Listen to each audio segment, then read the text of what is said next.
President Trump heading to Beijing tonight ahead of an historic summit with Chinese President Xi Jinping, and Iran will be high on the agenda. Meanwhile, sources tell Fox the UAE, can you believe this, has been secretly carrying out attacks on Iran in response to strikes on its energy infrastructure. Good for them. Excellent. Chief Foreign Correspondent Trey Yingst is live in Tel Aviv with the very latest. Trey, what do you know? Yeah, hey guys, good morning. The Middle East is bracing for the possibility that the region returns to war in the days ahead. Iran's parliament speaker, Mohammad Khalibaf, posted to X overnight saying our armed forces are ready to deliver a well-deserved response to any aggression. Mistaken strategy and mistaken decisions will always lead to mistaken results. The whole world has already figured this out. We are prepared for all options. They will be surprised. The threatening language comes after President Trump rejected the Iranian response to the U.S. peace proposal, calling it a piece of garbage. As he indicated, the ceasefire is on life support.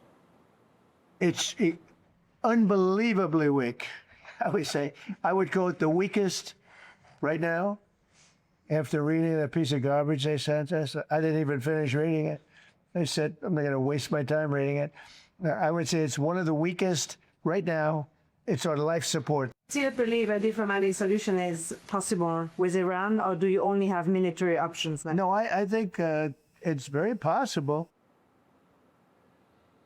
President Trump also indicated that Iran made commitments about the buried uranium and then didn't include those commitments in their response. Iran's foreign ministry spokesperson said this on Monday. Therefore, everything we proposed in our text consisted of reasonable demands, responsible proposals, and generous suggestions, not only for Iran's national interests, but also for the good, stability, and security of the entire region and the world. We're also tracking reporting from Fox's Brett Baer that indicates the UAE took part in the war, striking Iran's Lavon Island around the time the ceasefire went into effect last month. Here in Israel, more cargo planes and refuelers are landing each day as the country prepares for the possibility that combat operations resume. Hey, Trey, have you heard credible reports of China rearming through the Caspian Sea, Iran? I did see those reports. I can't independently confirm them, but it's a major topic of conversation for President Trump when he heads to Beijing this week. The Americans and the Israelis are looking to put pressure on the Iranian regime, and any sort of external help would reduce that pressure. We do know, according to regional sources that I talked to this morning, the domestic pressure on the regime is increasing each and every day. And they view this broadly as something called death by 1,000 cuts. They believe that President Trump has a variety of options on the table moving forward that could damage the Iranian regime further on a military level that would make it even more difficult for those in Tehran to rebuild after the war. You know, Trey, we all know the policy of Iran is to give some type of domestic pressure here when it comes to the gas prices that the president may shift. And initially, there was some rhetoric coming out of the White House that the president was trying to wrap this up quickly. It looks like the president is at full pause. He's not rushing anything right now. And I'm just curious, are you hearing something on the ground? Is this shifting the Iranians a little bit, seeing that the president is just like at a standstill right now? He's not going to rush to make any decision.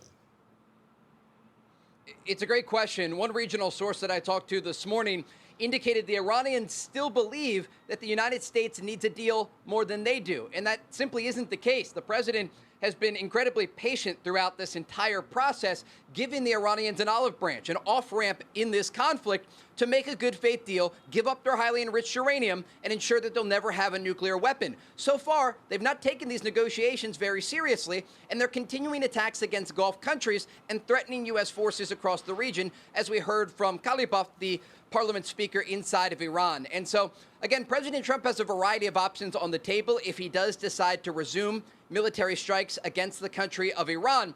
But again, the question here is about domestic pressure.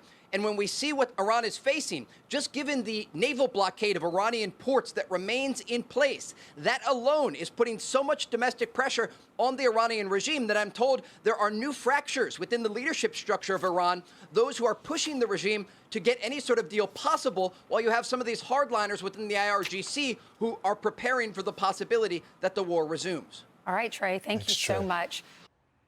Be sure to like and subscribe for all the Fox News latest on YouTube and catch full shows streaming now on Fox One.